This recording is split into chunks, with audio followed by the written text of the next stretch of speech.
Shalom, selamat pagi saudara-saudara. Saya ingin menyampaikan apa yang saya sudah sampaikan minggu lalu kepada saudara. Dan ini adalah melanjutkan mengenai manifestasi daripada gereja Tuhan seharusnya di muka bumi ini. Saya mengajak untuk kita berdoa terlebih dahulu. Bapa, kami bersyukur kepada Engkau. Kami selalu mendapatkan kehidupan dari Engkau melalui roh dan firman-Mu.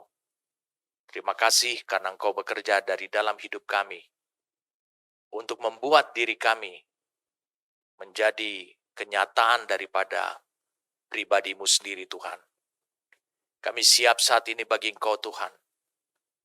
Biarlah Engkau berbicara melalui Roh-Mu yang kudus yang menuntun, sehingga firman yang kami dengar bukan hanya kami mengerti, tapi firman itu menjadi kebenaran dalam hidup kami. Kami dibawa dari satu kebenaran kepada seluruh keutuhan daripada kebenaran itu.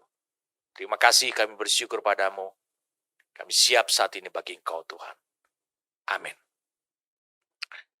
Mari kita lihat kembali lagi bagaimana apa yang saya sudah bagikan kepada saudara minggu lalu kepada saudara. Di Lukas pasal yang pertama,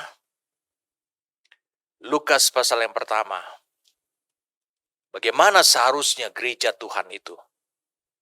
Bagaimana seharusnya gereja Tuhan itu?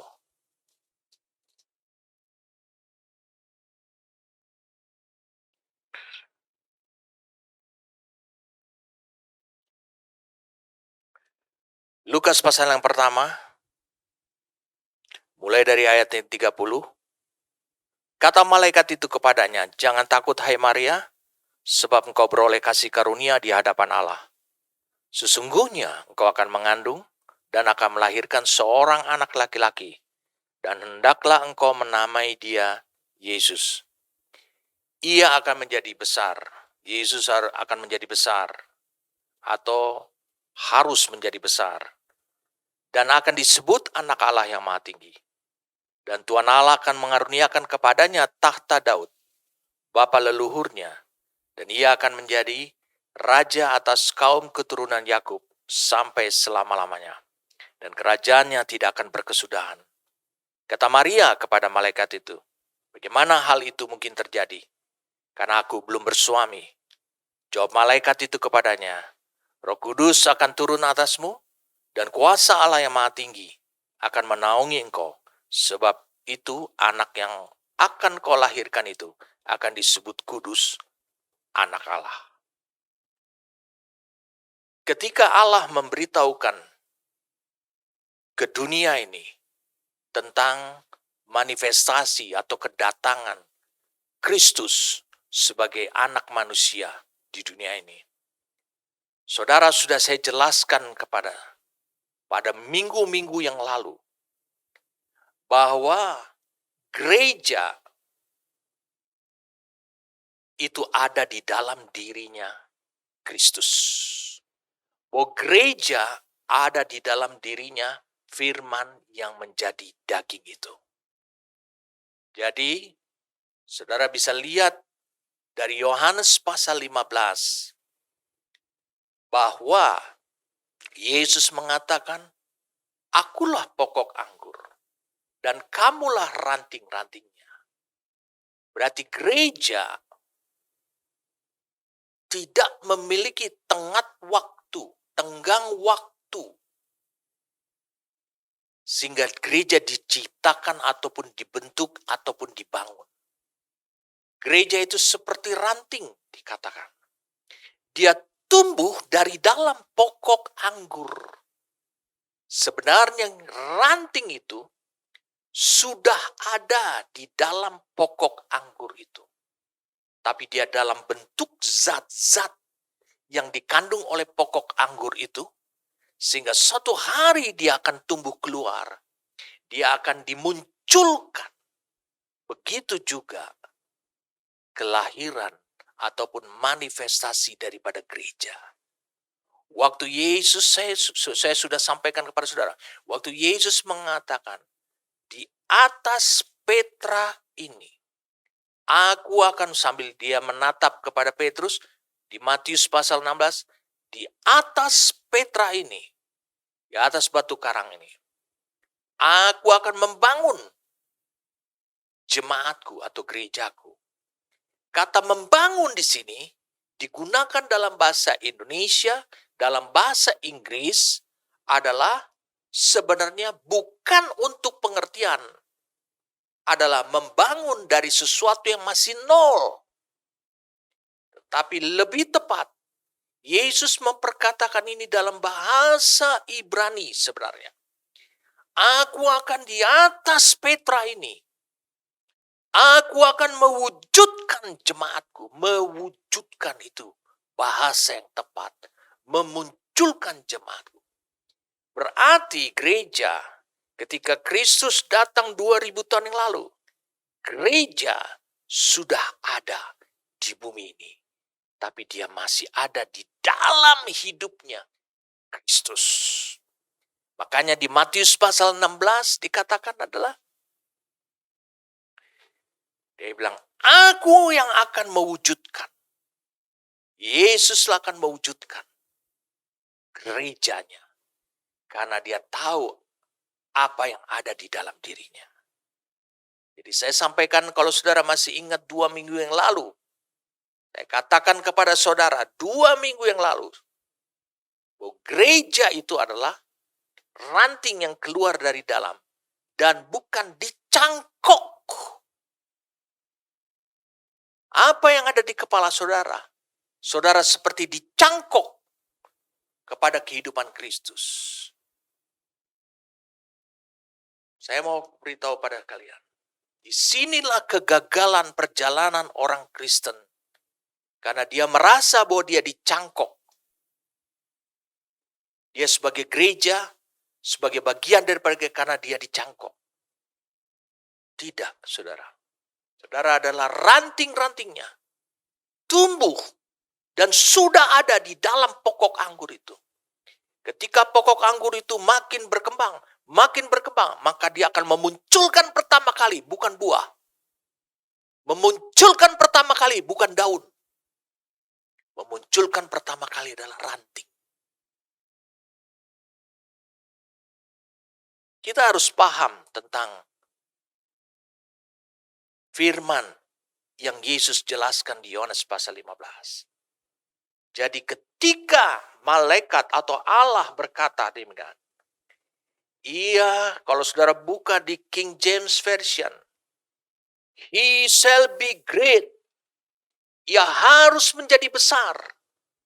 Berarti Kristus harus menjadi besar. Anak itu harus menjadi besar. Termasuklah yang di dalamnya, yang dikandungnya. Termasuklah ranting-rantingnya itu. Gereja harus menjadi besar.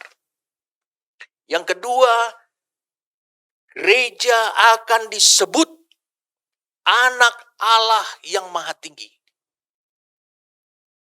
Penyebutan itu bukan berarti bahwa gereja adalah anak Allah yang maha tinggi. Tapi gereja memiliki identifikasi diri, identifikasi kehidupan yang sama dengan anak Allah yang maha tinggi.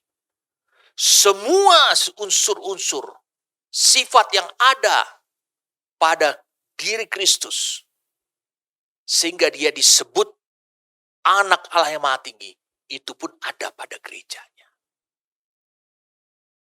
Yang ketiga dikatakan adalah, dia akan memiliki tahta. Karena Alkitab mengatakan, Tuhan Allah akan mengaruniakan kepadanya tahta Daud. Dia akan memiliki tahta. Dan saudara tahu bahwa tahta Daud itu kekal. Jadi ini berbicara tentang tahta di sorga.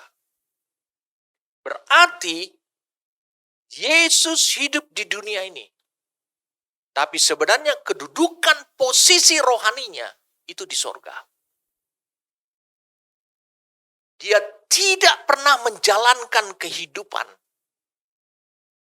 dengan segala macam pergumulan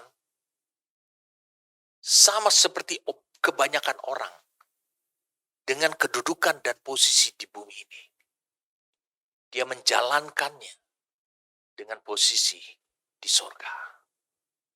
Saya mau beritahu pada saudara, ketika tubuh Yesus mati, saya ulangi, mati,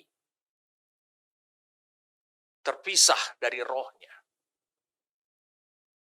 Lalu kemudian 3 hari kemudian dia bangkit. Berarti yang di dalam diri Yesus itu juga adalah gerejanya mengalami hal yang sama. Kemudian tubuh yang sama naik, duduk di tahta. Menurut saudara, apakah gereja itu lahir di bumi? Tidak. Dia tetap ada di dalam Kristus. Karena Kristus mengatakan, tinggallah di dalam aku, dan aku di dalam kamu. Tinggallah di dalam aku. Dengan kata lain, kau harus memiliki satu pandangan dan pemahaman, dan bahkan menjadi iman bagi hidupmu, bahwa engkau ada di dalam dia senantiasa. Termasuk ketika dia duduk di tahta. Kalau begitu, gereja beroperasi dari basis di tahta, dan dia mewujudkan segala sesuatunya di bumi ini. Kebalikan daripada banyak orang yang selama ini memahami tentang salahnya gereja, adalah mereka berupaya supaya mereka tetap menjadi gereja Tuhan. Mereka mengalami aniaya, mereka berteriak ke surga. Tapi saudara bisa lihat apa yang dialami oleh gereja mula-mula. Mereka tidak bisa dihentikan. Oleh karena mereka tahu, mereka memiliki basis operasional. Semua tingkah laku mereka itu ada di dari tahta. Yang keempat, yang ketiga adalah tahta. Kemudian dikatakan di sini adalah, dan ia akan menjadi raja. Raja. Ia akan menjadi raja. Berarti ini pun terjadi di dalam hidupnya Kristus, di mana gereja ada. Gereja akan memiliki kekuatan dan otoritas, kuasa dan otoritas sama seperti raja. Salah satu saya mau bocorkan pada saudara. Salah satu otoritas daripada raja adalah, kehebatan daripada seorang raja adalah perkataannya. Itu harus terwujud. Perkataannya harus tergenapi. Saudara bisa bayangkan, kalau gereja harus menjadi seperti profil seorang raja, berarti gereja ketika dia berdoa, ketika dia mendeklarasikan sesuatu, seperti yang Yesus nyatakan, apa yang kau ikat di bumi ini akan terikat di sorga. Segala sesuatu yang kau ketahui di sorga, menurut sorga itu adalah, itu tidak patut, tidak layak, dan kau katakan ke bumi ini, itu juga tidak patut, tidak layak, harus segera berhenti. Maka itu akan terjadi. Begitu dahsyatnya gereja. Jadi gereja bukan hanya sembarang kita pergi keluar, kita mengatakan COVID-19 stop. Saudara boleh mengatakan itu. Tapi apakah saudara gereja? Kalau saudara gereja, berarti saudara memiliki atribut raja. Perkataan saudara akan diakui. Perkataan saudara menjadi titah, menjadi perintah. Suka atau tidak suka, siapapun yang menjadi penyebab daripada bencana itu harus segera menghentikannya. Dan yang terakhir, yang kelima, atribut yang ada pada diri Kristus juga ada pada diri gerejanya adalah dan kerajaannya tidak akan berkesudahan. Ini adalah kerajaan yang kekal. Kerajaan dunia ini ditelan dari masa ke masa, berubah dan berubah. Tapi kerajaan ini, bahasa Inggrisnya kerajaan adalah kingdom. Arti kata adalah king domain. Area kekuasaan daripada seorang raja. Itu adalah disebut dengan kerajaan. Berarti gereja juga memiliki area kekuasaan. Paulus memperingatkan kita. Dikatakan demikian. Perjuangan kita bukanlah melawan darah dan daging. Dengan kata lain, jangan kau masuk ke daerah darah dan daging. Itu bukan domainmu. Itu bukan area kekuasaanmu. Engkau akan menjadi lemah di sana. Tapi area spiritual, roh, itu adalah areanya, kekuasaannya, kerajaan Allah. Dengan kata lain, dengarkan saya. Iblis adalah roh. Allah adalah roh. Malaikat adalah roh-roh yang melayani. Berarti saudara, diberi petunjuk oleh Tuhan. Itu domainmu. Domainmu bukanlah di area fakta lahiriah. Bukan. Itu sebabnya gereja itu seteguh Petra. Itu sebabnya Petrus memiliki kekuatan yang sama dengan Petra. Itulah gereja Tuhan. Minggu lalu saya sampaikan kepada saudara penjelasan tentang gereja harus menjadi agung atau besar. Ini yang diucapkan oleh Allah di Kejadian 12 kepada Abraham. Ayat 1 sampai ayat yang ketiga. Mari saya ajak kita melihat ayat ini. Kejadian 12.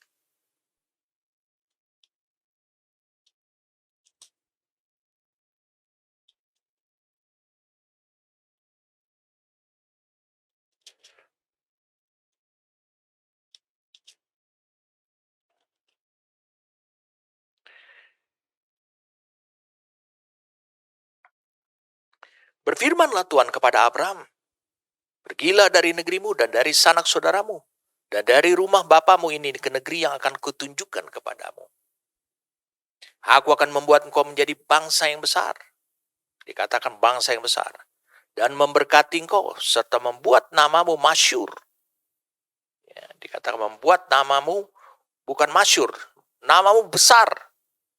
And make your name great. Dalam New King James Version-nya. Dan kau akan menjadi berkat.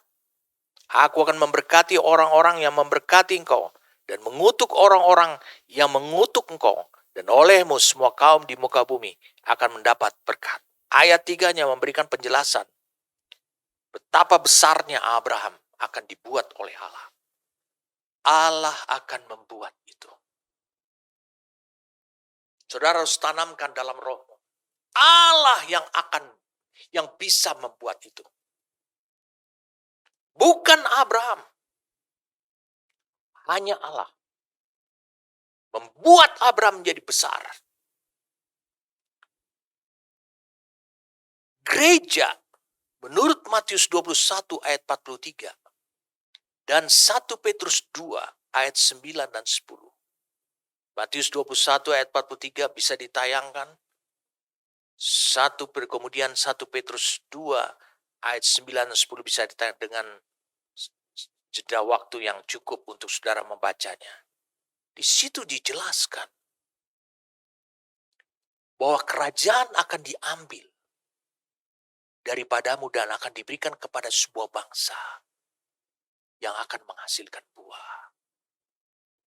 Dalam Yohanes 15, dengan engkau berbuah banyak karena engkau tinggal di dalam Kristus dan Kristus di dalam engkau, dan engkau dibersihkan senantiasa, maka engkau akan berbuah banyak. Dengan berbuah banyak, maka Bapamu dipermuliakan. Dan Alkitab mengatakan demikian. Di 1 Petrus 2 ayat 9 dan 10 yang saudara lihat ayatnya ini. Kamulah bangsa yang terpilih. Siapa yang dibilang kamulah itu? Kalau kau baca dari ayat 1 sampai ayat 8, itu berbicara tentang pembangunan gereja, mewujudkan gereja. Jadi bangsa yang besar, yang dimaksudkan Allah kepada Abraham, janji Allah, dia akan membuatnya menjadi bangsa yang besar. Nama yang besar adalah gereja. Sehingga saudara bisa lihat Galatia 3 ayat 14 itu merupakan aplikasi daripada ayat yang ketiga dari Kejadian 12 ayat yang 3. Mari kita lihat Galatia 3 ayat yang ke-14. Galatia 3 ayat 14. Yesus Kristus telah membuat ini supaya di dalam dia, siapa yang disebut di dalam dia? Gerejanya. Supaya gerejanya, maka berkat Abraham sampai kepada bangsa-bangsa yang lain. Sehingga oleh iman kita menerima roh yang telah dijanjikan itu. Saudara baca Kejadian 12 ayat yang ketiga. Aku akan memberkati orang-orang yang memberkati engkau. Untuk orang-orang yang mengutuk engkau, dan olehmu semua kaum di muka bumi akan mendapat berkat. Semua kaum, semua bangsa, engkau akan menjadi berkat di ayat 2 terakhirnya. Jelas bagaimana Allah akan buat ini. Tapi Allah hanya punya satu jalan. Dia akan memakai gerejanya yang ada di dalam Kristus untuk sekaligus menggenapkan apa yang dijanjikan kepada Abraham. Dengarkan saya sebelum kita lanjut ke poin kedua tentang menjadi anak Allah yang maha tinggi. Saya mau beritahu pada saudara, Yesus dari waktu ke waktu, mulai dari bayi sampai umur 30 tahun, dia mengalami pertumbuhan. Saudara bisa lihat betul-betul luar biasa yang menjadi kunci. Saya katakan ini harus menjadi kunci, menjadi perhatian buat saudara. Mari kita lihat sama-sama. Lukas 2 ayat yang ke-40.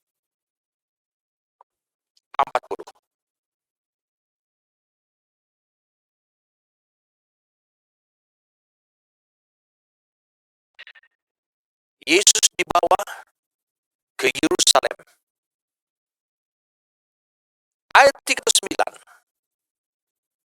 Dan setelah selesai semua yang harus dilakukan menurut hukum Tuhan, kembalilah mereka, yaitu Yusuf dan Maria, bersama dengan bayi Yesus ke kota kediamannya, yaitu kota Nazaret di Galilea. Anak itu, maksudnya Yesus, bertambah besar, bertambah secara fisik, dan menjadi kuat. Tapi dalam New King James Version-nya, tolong ditayangkan. And became strong in spirit, dalam roh. Rohnya makin kuat. Kemudian dikatakan penuh hikmat atau filled with wisdom, dipenuhi hikmat. Bukan hanya pengertian, tapi Yesus memiliki kekuatan dan kemampuan untuk mewujudkan apa yang dia mengerti dari dalam rohnya. Dan kasih karunia Allah ada padanya. Maka akan nampaklah kasih karunia Allah dalam kehidupannya dia sehari-hari. Ingat, itu yang terjadi pada waktu Yesus masih kanak-kanak. Ayat 41. Tiap-tiap tahun orang tua Yesus pergi ke Yerusalem pada hari raya Paskah. Ketika Yesus telah berumur 12 tahun. Berarti yang tadi ayat 40 adalah dia berumur kurang dari 12 tahun. Pergilah mereka ke Yerusalem seperti yang lazim pada hari raya itu. Lalu kemudian Yesus berdialog, berdiskusi dengan semua orang-orang pemuka dan guru-guru kitab di Yerusalem. Karena mereka berkumpul rata di Yerusalem. Dan mereka terheran-heran. Saya ulangi, mereka terheran-heran. Lihat ayat 47, dan semua orang yang mendengar dia sangat heran akan kecerdasannya dan segala jawab yang diberikannya. Kenapa? Kenapa, saudara? Karena kalau kau hanya mengetahui firman dan kau hanya sampai kepada mengerti firman, tapi kau tidak memiliki hikmat untuk mewujudkannya. Saya ulangi, kalau kau tidak sampai memiliki hikmat untuk mewujudkannya, maka, saya ulangi sekali lagi, maka firman Tuhan itu belum utuh, belum tergambarkan secara utuh. Bahkan tujuan daripada firman itu masih samar-samar. Tapi ketika Yesus berdiskusi dengan semua pemuka-pemuka agama, oleh karena Yesus menurut ayat 40, dia bertambah kuat dalam roh, dia diajarkan dari dalam, dia dipenuhi oleh hikmat,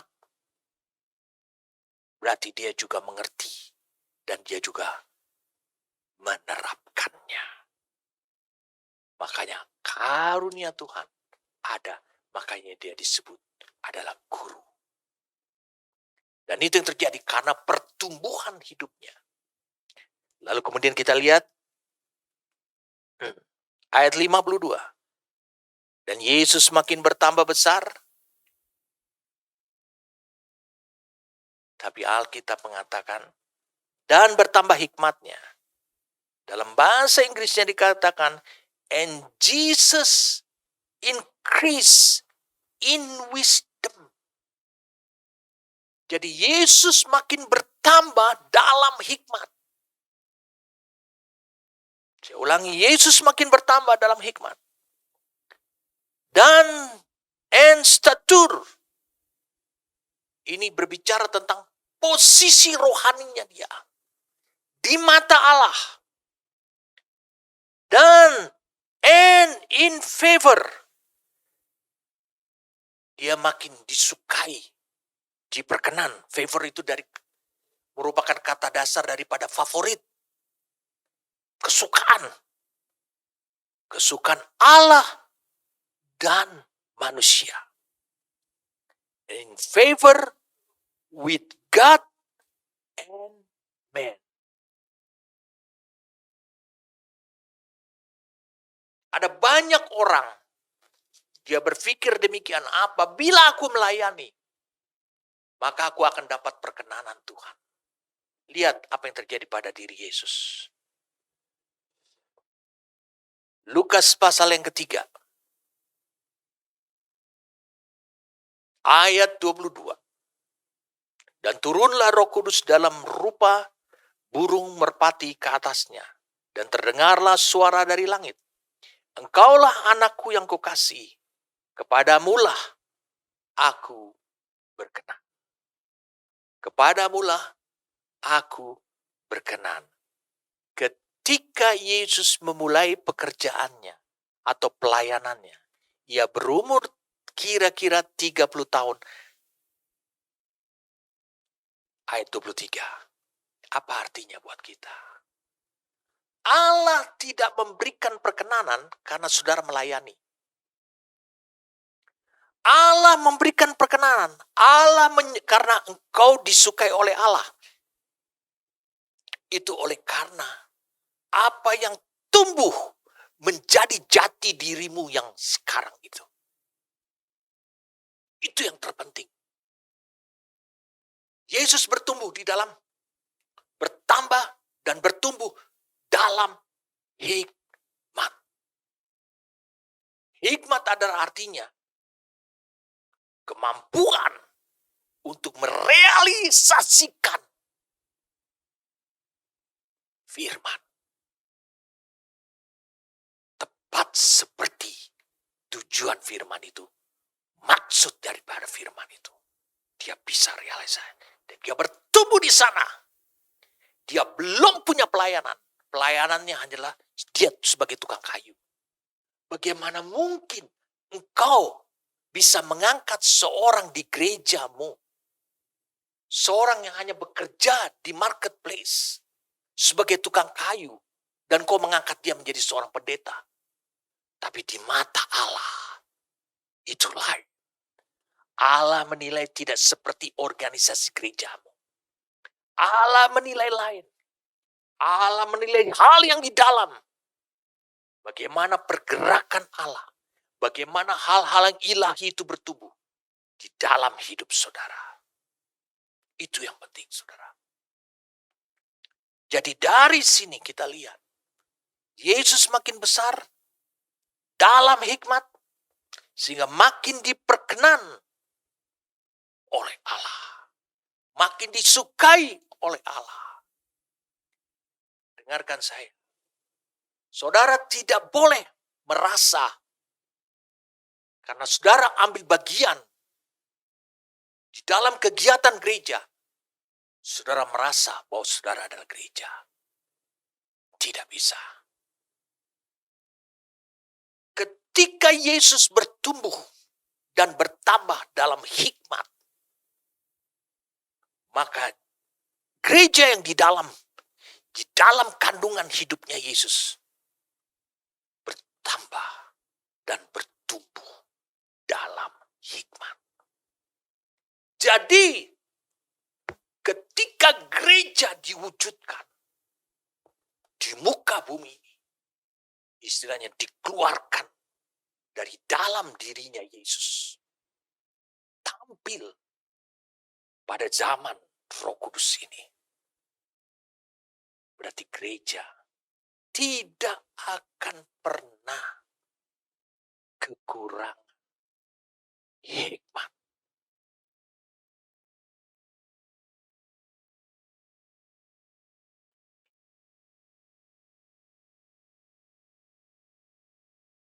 Ada yang saya mau sampaikan kepada saudara.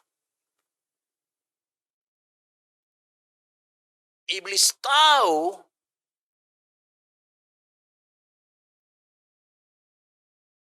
bahwa dirinya diciptakan oleh hikmat.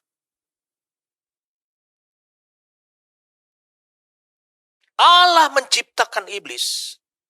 Allah menciptakan sorga dan bumi. Dengan hikmat. Itu sebabnya. Ketika iblis melihat Yesus, langsung dia gemetar. Mengapa? Karena hikmat yang menciptakan dia. Dan ketika iblis memberontak terhadap Allah, maka hikmatnya hilang, dilenyapkan oleh Allah. dan dia dilempar ke bumi. Sehingga iblis hanya bisa mencicipi dan mengantongi hikmat dunia. Bukan lagi hikmat Allah. Kalau saudara tidak percaya, mari saya ajak saudara untuk bisa melihat.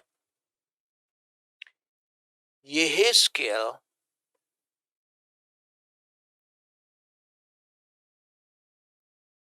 (28)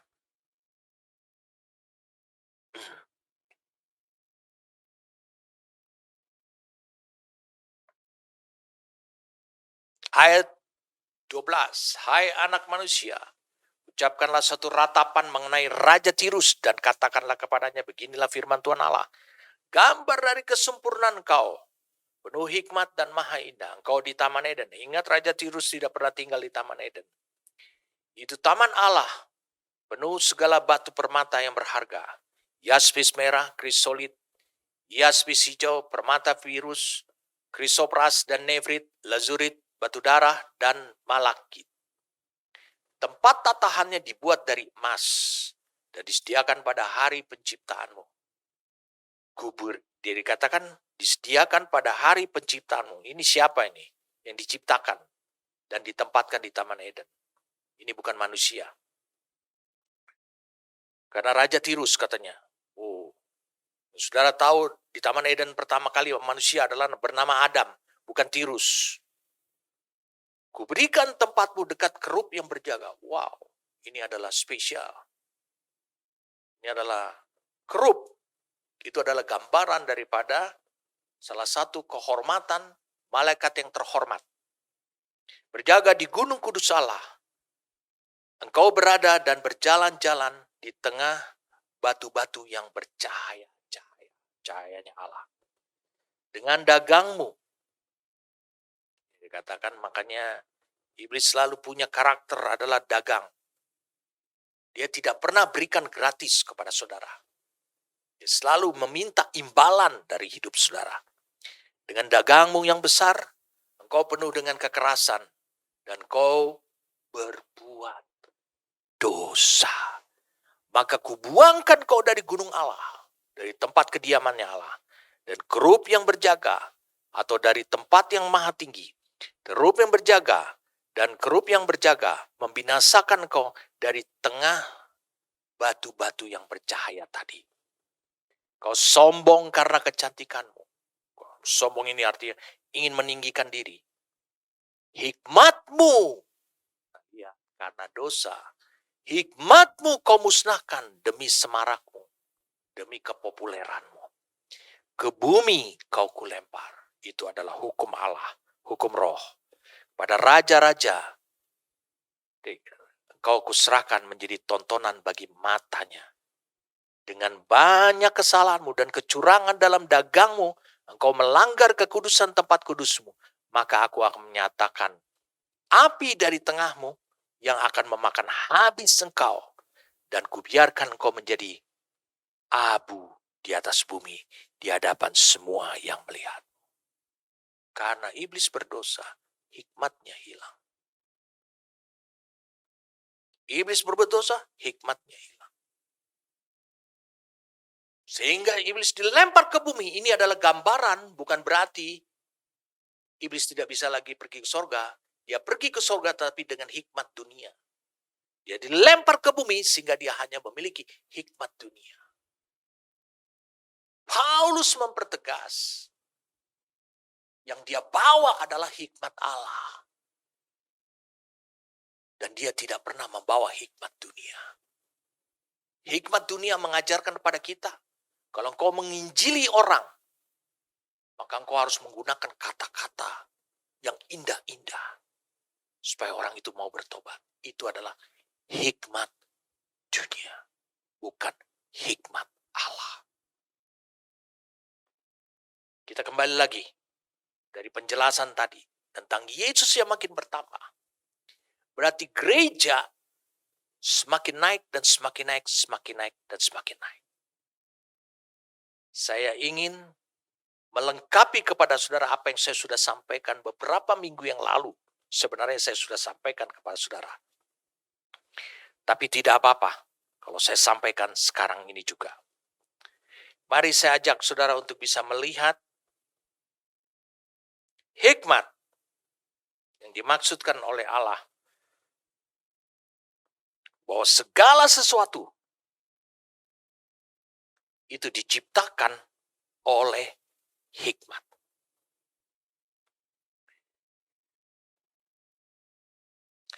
Amsal 8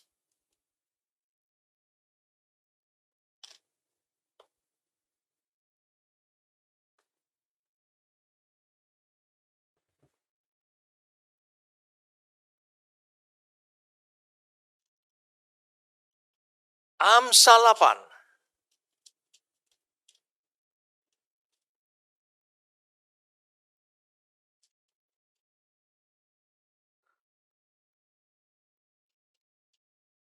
Saya pernah sampaikan firman ini, sharing dengan anak-anak rohani saya. Saya katakan gini,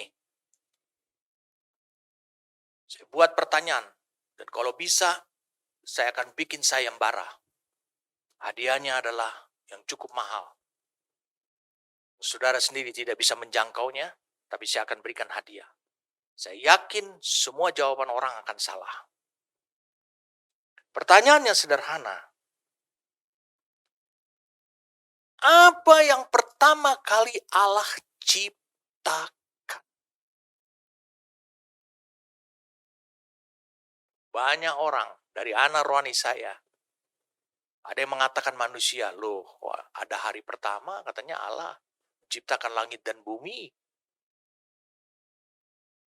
Lalu ada yang mengatakan langit dan bumi. Oke, kita nggak usah berlanjut. Suatu hari saya akan sampaikan kebenaran firman Tuhan ini. Dari semua pertanyaan yang salah itu. Jawaban yang salah itu.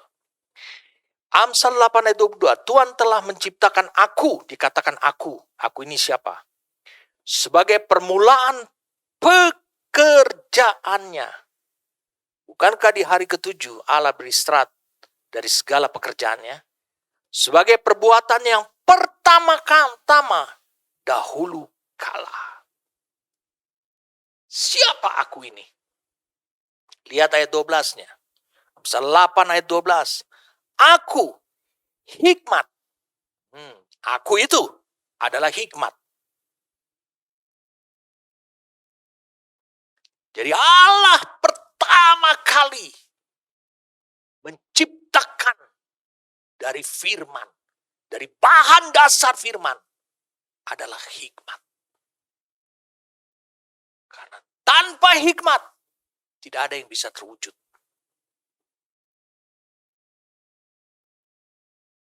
Mari kita lihat sekarang. Amsal 3 ayat yang ke-19. Dengan hikmat Tuhan telah meletakkan dasar bumi. Dengan pengertian ditetapkannya langit atau surga. Dengan hikmat Tuhan, Allah menciptakan atau membuat bumi, dan dengan pengertian Dia menciptakan surga. Jadi saudara bisa tahu sekarang bahwa hikmat itu yang pertama kali Allah ciptakan sebelum Dia menciptakan langit, bumi, dan segala isi. Saya ajak kita untuk bisa melihat Mazmur 104. Daud yang penuh dengan hikmat bisa mengatakan hal seperti ini. Mazmur 104 ayat 4. Saudara nanti lihat dalam tayangannya, dalam bahasa Indonesia dan New King James Version saja. Ayat 24. Betapa banyak perbuatanmu ya Tuhan. Sekaliannya kau jadikan atau kau ciptakan, kau buat dengan kebijaksanaan. Bumi penuh dengan ciptaan. Oh Lord, how manifold are you works.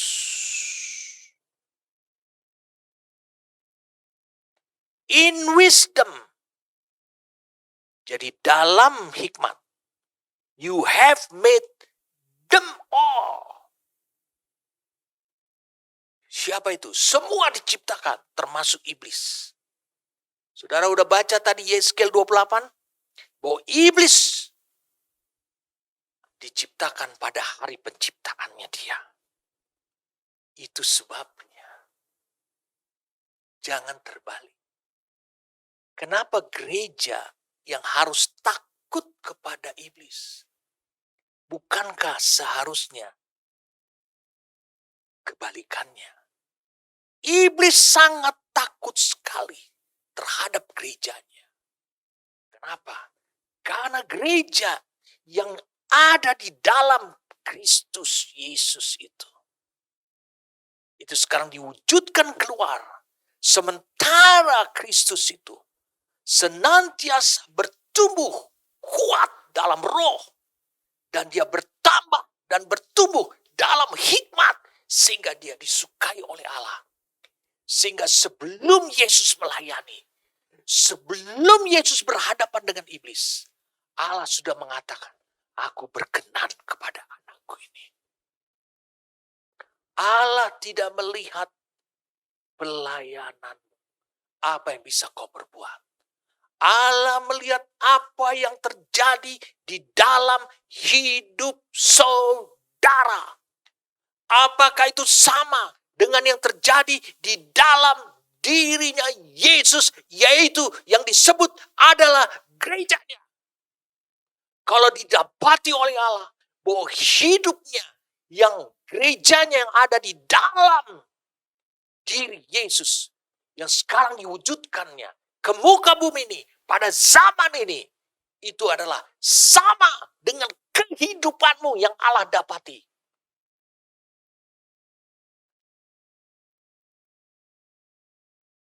Maka saya katakan sekali, iblis tidak bisa menjamah engkau.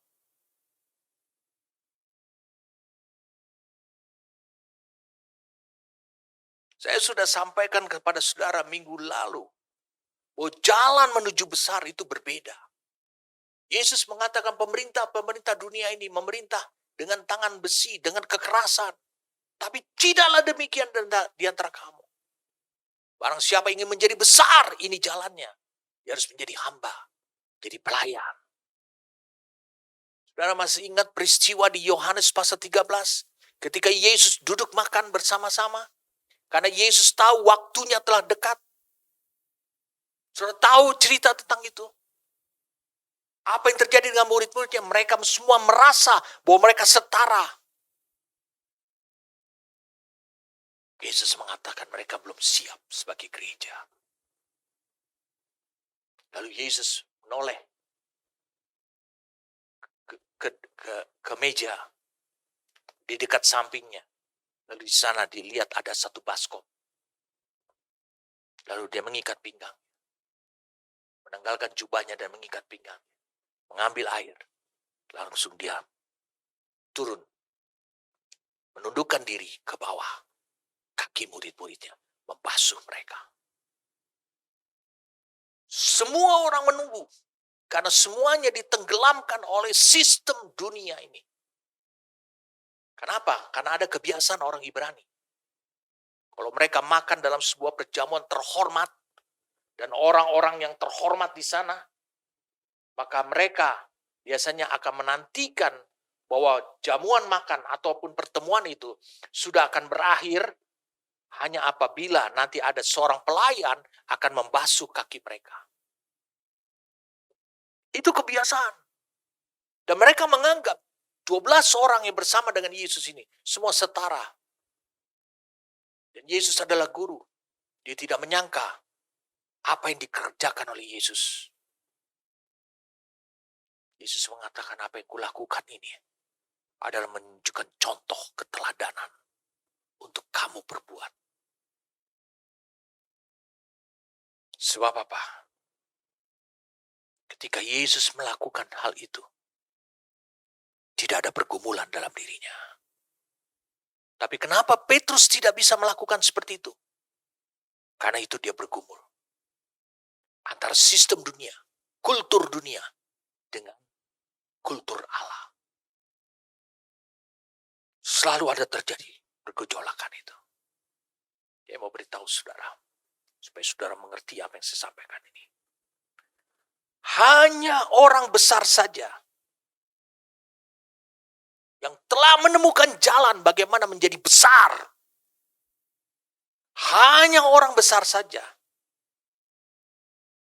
yang bisa menghasilkan ataupun menciptakan orang-orang besar lainnya. Tidak mungkin orang kecil akan bisa menciptakan orang besar. Yesus diakui dia adalah orang yang agung. Apa yang disampaikan Gabriel kepada Maria, dia harus menjadi besar. Dan itu tercapai. Maka Yesus mengerjakan supaya gerejanya juga menjadi besar, agung. Agung besar, bukan dalam jumlah. Agung besar, bukan dalam kekayaan. Agung besar, bukan karena jabatan. Tapi martabat ilahi. Karakter ilahi. Itu yang menyebabkan ketika Yesus makin hikmatnya makin bertambah, maka muncullah kasih karunia Allah makin banyak dalam dirinya. Kasih karunia Allah itu bisa dikatakan adalah kemampuan ilahi. Lalu kemudian semakin Tuhan berkenan kepada dirinya. Di Lukas 2 ayat 52. Saudara bisa lihat. Maka Yesus makin disukai oleh Allah. Bahkan Yesus sendiri rela. Dia tahu jalan menjadi besar. Makanya dia taat sampai mati. Dia tahu jalan menuju ke tempat posisi yang agung itu. Dia tahu.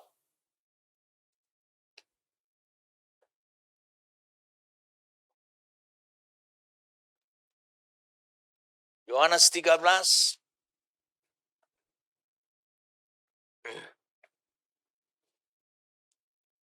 Sementara itu sebelum hari raya Paskah mulai, Yesus telah tahu bahwa saatnya sudah tiba untuk beralih dari dunia ini kepada Bapa. Terjadi perubahan. Agenda Bapa berikutnya. Sama seperti ia senantiasa mengasihi murid-muridnya, demikianlah sekarang ia mengasihi mereka sampai kepada kesudahannya. Mari saja saudara bisa melihat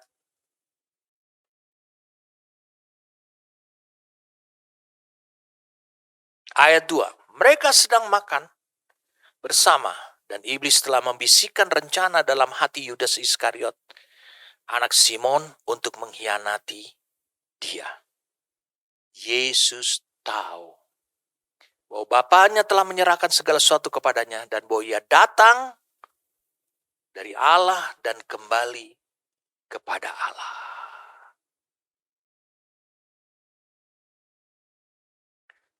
Mari kita lihat ayat yang ke-21. Dari Yesus berkata demikian, ia sangat terharu dan lalu bersaksi, aku berkata kepada sesungguhnya seorang di antara kamu akan menyerahkan aku. Kenapa? Yesus berani berkata demikian. Ia tahu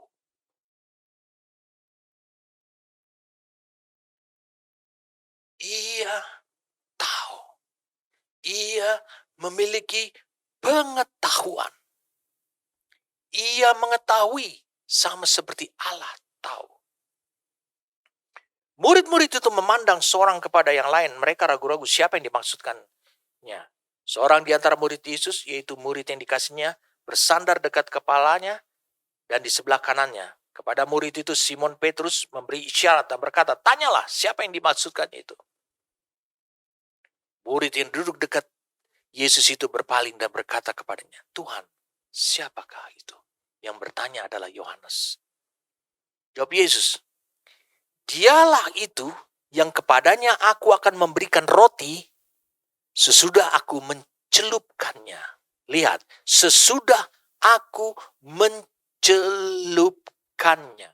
Sesudah berkata demikian, ia mengambil roti, mencelupkannya, dan memberikannya kepada Yudas anak Simon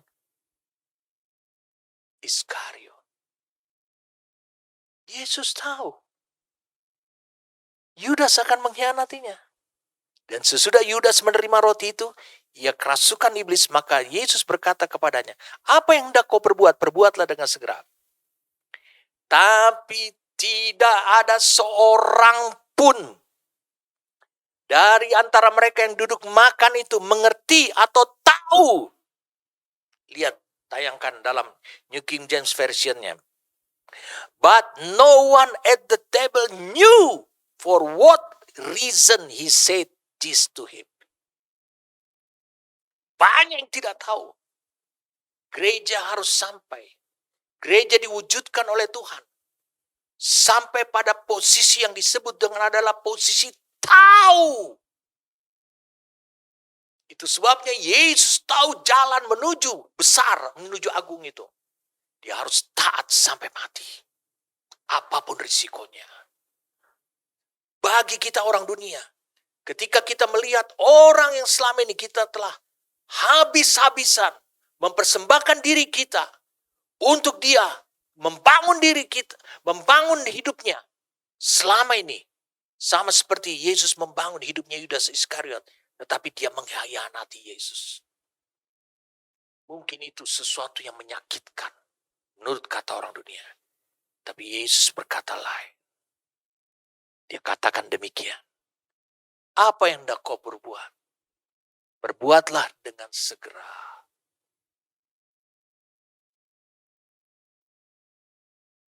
Lihat, semua murid-murid tidak ada yang tahu. Apa artinya buat kita? Yesus sedang bekerja. Dia tahu jalan menuju besar. Dia tahu jalan menuju agung.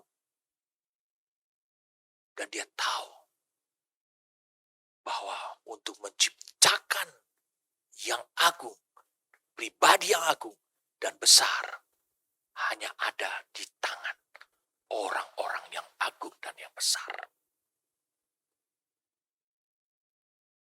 Itu sebabnya kalau hidup saudara sebagai gerejanya, salah satu buah yang Allah paling sukai apabila engkau bisa menciptakan orang-orang yang agung menurut ukurannya Tuhan. Tanpa saudara menjadi besar, tanpa Allah membuat saudara menjadi agung, tidak mungkin engkau akan menghasilkan orang-orang yang sama agungnya dengan hidupmu. Hanya Allah yang bisa membuat engkau menjadi agung. Saya mau beritahu pada saudara, Yesus tahu jalan menuju itu. Itu adalah jalannya Allah satu-satunya. Jadi, kalau begitu, hanya gerejanya lah yang akan dipakai oleh Tuhan untuk meneruskan, menggenapkan supaya berkat Abraham itu sampai kepada bangsa-bangsa. Hanya gerejanya saja. Jadi dengarkan saya. Nilai-nilai yang harus saudara pahami, yang ada di benak kepalamu, yang ada dalam pemikiranmu,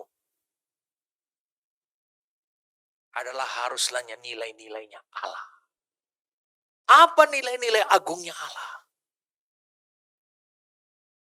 Itu yang harus menjadi perhatian buat saudara. Karena karena Maria mendengarkan tugas yang harus dia kerjakan untuk menjadikan Yesus itu. Ia harus menjadi besar. Ia harus menjadi agung. Itu bukan tugas yang gampang bagi seorang ibu rumah tangga. Ada banyak ibu rumah tangga. Dia berdalih karena anak-anaknya masih kecil. Dia berdalih karena banyak kerepotannya. Dia berdalih. Dia belum siap. Dia belum bisa. Bagaimana dengan Maria? Yang kemungkinan tiap tahun, Maria sejak Yesus lahir, dari rahimnya, tahun berikutnya, Maria melahirkan anak yang kedua. Maria melahirkan anak yang ketiga berikutnya. Berikutnya lagi anak keempat, anak kelima. Karena di Alkitab ditulis bahwa banyak saudara-saudaranya Yesus yang datang dari benihnya Yusuf. Dikandung dan lahir dari rahimnya Maria. Saudara bisa lihat firman Tuhan itu di Matius pasal yang ke-13. Mari kita lihat Matius pasal yang ke-13. Salah satu rasul yang menulis kitab Yakobus di Alkitab saudara, itu adalah adiknya Yesus. Dalam ibu yang sama. Mari kita lihat di sini. Ayat 5, bukankah ia ini anak tukang kayu? Bukankah ibunya bernama Maria dan saudara-saudaranya adalah Yakobus, Yusuf, atau Yoses, Simon, Yudas, dan masih ada lagi saudara-saudara perempuannya. Maria ini adalah seorang wanita yang sangat subur sekali. Saudara, dan dia tidak pernah kerepotan. Bayangkan dia ketika Yesus naik ke surga, Maria masih bisa ikut berdoa bersama-sama 10 hari lamanya di loteng atas di Yerusalem yang disebut dengan upper room. Loteng atas itu tempat yang ditunjuk oleh Tuhan, tempat kesukaan Tuhan, merupakan gambaran ketaatan daripada murid-muridnya. Di tempat itu semua murid-muridnya menerima pencurahan Roh Kudus. Jadi dengan kata lain, kita bisa simpulkan ini. Allah bermaksud bukan hanya Yesus saja yang menjadi agung, tapi semua yang ada di dalam diri Yesus. Siapa yang disebut dengan saudara-saudaranya? Siapa yang disebut berasal dari unsur yang sama? Dia harus juga menjadi agung dan besar. Ini memberikan arti dan tantangan buat saudara. Bahwa mengapa dirimu sendiri menilai bahwa engkau kecil? Kalau engkau percaya bahwa engkau telah mati di dalam Kristus 2000 tahun yang lalu, kau ada di dalam dirinya dia, berarti dosa tidak berkuasa lagi atas hidup saudara. Dosa tidak bisa lagi mengejar-ngejar ketakutan saudara, mengakibatkan hati nurani saudara menjadi goncang, merasa bersalah. Tidak perlu lagi. Tapi sekarang kalau aku ada di dalam dia, berarti ini adalah hari di mana aku dimanifestasikan ke bumi ini sebagai gerejanya.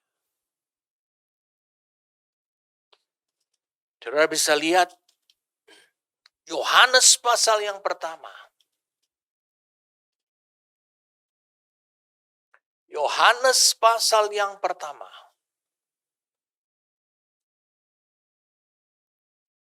Sebelum kita akhiri. Yohanes pasal yang pertama.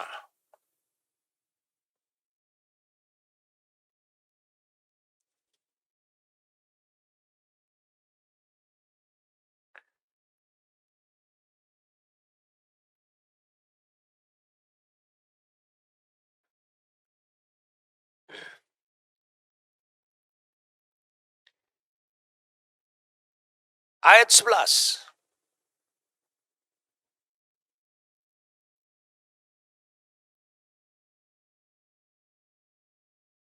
Atau ayat 10. Ia telah ada di dalam dunia, dan dunia dijadikan olehnya. Jelas, dijadikan oleh firman-Nya, yaitu melalui hikmat. Tetapi dunia tidak mengenalnya. Kemudian ia datang kepada milik kepunyaannya. Mengapa dunia tidak mengenal, padahal dunia diciptakan oleh Dia? Karena apa?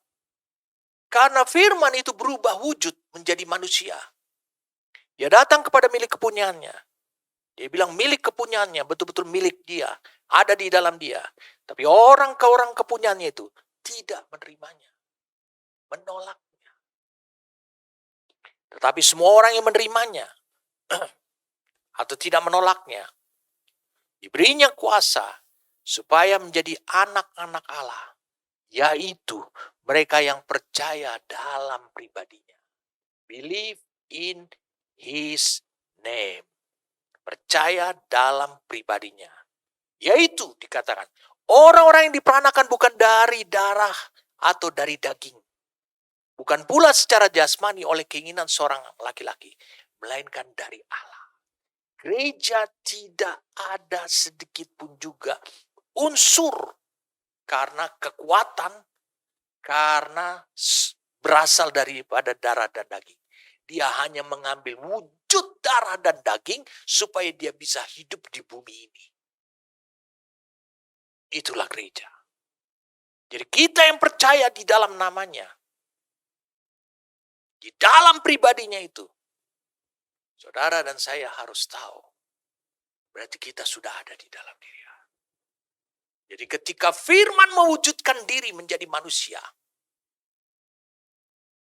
di dalam diri Yesus, di dalam firman itu sendiri, itu sudah ada wujud daripada gerejanya. Berarti gereja juga sekarang adalah masanya, di mana gereja adalah wujud daripada firman yang menjadi manusia. Dengan kesimpulan ini, saudara bisa lihat, tentu jalan menuju agung buat gerejanya terbuka lebar, tanpa penghalang sedikit pun juga. Hanya penghalangnya itu muncul dari diri saudara sendiri, muncul dari pemahaman saudara sendiri, karena saudara merasa bahwa saudara harus dibangun, harus dibentuk dulu, harus diwujudkan lebih dulu. Tidak. Saudara percaya bahwa Kristus telah mati bersama-sama dengan saudara 2000 tahun yang lalu. Dan Kristus juga telah bangkit bersama-sama dengan saudara 2000 tahun. Di mana saudara pada waktu itu? Saudara ada di dalam dia. Kalau begitu bahasa, terminologi di dalam dia itu disebut apa? Gereja. Jadi gerejanya juga mengetahui secara pasti jalan menuju ke posisi agung. Tidak ada yang misteri bagi gerejanya untuk mencapai posisi agung. Minggu lalu saya sudah sampaikan di Wahyu 12. Ketika gereja mempelai wanita tersebut menampilkan diri maka tanda besar di sorga. Itu suatu penilaian, tanda agung. Sebelum memulai, melanjutkannya dengan tindakan berikutnya, yaitu melahirkan anak laki-laki. Makanya ketika yang dikandung oleh gerejanya itu lahir, langsung Allah mengatakan layak untuk dinaikkan dan diduduk di takhta. Bayi masih kecil, layak dinaikkan, didudukkan di takhta dan memerintah, memimpin bangsa-bangsa dengan gada tongkat dan gada besi. Itu menunjukkan otoritas. Bagaimana menghasilkan orang-orang besar. Bagaimana menciptakan orang besar. Hanya satu yang sanggup melakukan itu di dunia ini, yaitu gerejanya. Gereja harus menghasilkan orang-orang yang agung. Gereja harus menghasilkan pribadi-pribadi yang agung dan dikagumi oleh Allah dan manusia. Berapa banyak orang kaya yang sosial, yang pemurah hati, dikagumi oleh manusia. Tapi Allah tidak mengagumi orang itu. Karena apa? Karena kekayaan, karena uangmu. Itu bukan gambaran keagungan hidup saudara. Tapi sifat pribadimu yang ditemukan oleh Allah sebagai sifatnya Allah ada pada hidup saudara. Itu yang menyebabkan engkau menjadi manusia yang besar dan agung. Amin. Mari kita berdoa. Bapa, terima kasih untuk apa yang kau sampaikan kepada kami. Pada saat ini Tuhan, Aba tahu bahwa Roh-Mu yang kudus sedang bekerja, memimpin kami yang mendengarkan firman-Mu untuk bukan hanya mengerti, bukan hanya mengetahui, tapi untuk membawa ekspresi pengertian mereka yang mereka dapati kepada hikmat. Hamba berdoa pada saat ini juga. Biarlah apa yang Engkau tabur, Engkau perdengarkan kepada kami pada hari ini dari firman yang hidup ini, yang keluar daripada mulut-Mu itu. Biarlah Engkau anugerahkan roh pengertian. Dan lebih daripada itu, tuntun mereka sampai kepada mereka memperoleh roh hikmat, sehingga mereka bisa mewujudkan itu. Kami tahu Tuhan, Kau berfirman kepada kami, karena kami adalah target daripada realita firman itu, kenyataan daripada firman itu. Oleh karena itu biarlah genaplah firman yang Kau katakan. Perkataan yang keluar dari mulut-Mu tidak akan kembali kepadamu dengan sia-sia, tapi akan melaksanakan apa yang menjadi tujuan daripada firman itu. Apa yang menjadi maksud daripada firman itu. Terima kasih Tuhan. Hamba berdoa pada saat ini juga. Kami tahu bagaimana jalan menuju besar. Jalan menjadi agung. Kami tahu itu adalah satu posisi yang Kau sediakan hanya bagi mereka yang disebut adalah gereja-Mu. Terima kasih untuk anugerah yang Kau berikan kepada kami. Terima kasih untuk kepercayaan Kau berikan kepada kami. Kami bersyukur kepadamu Tuhan. Terpujilah Engkau oleh karena firman-Mu itu hidup dan berkuasa dalam hidup kami. Demi nama Tuhan kami Yesus Kristus.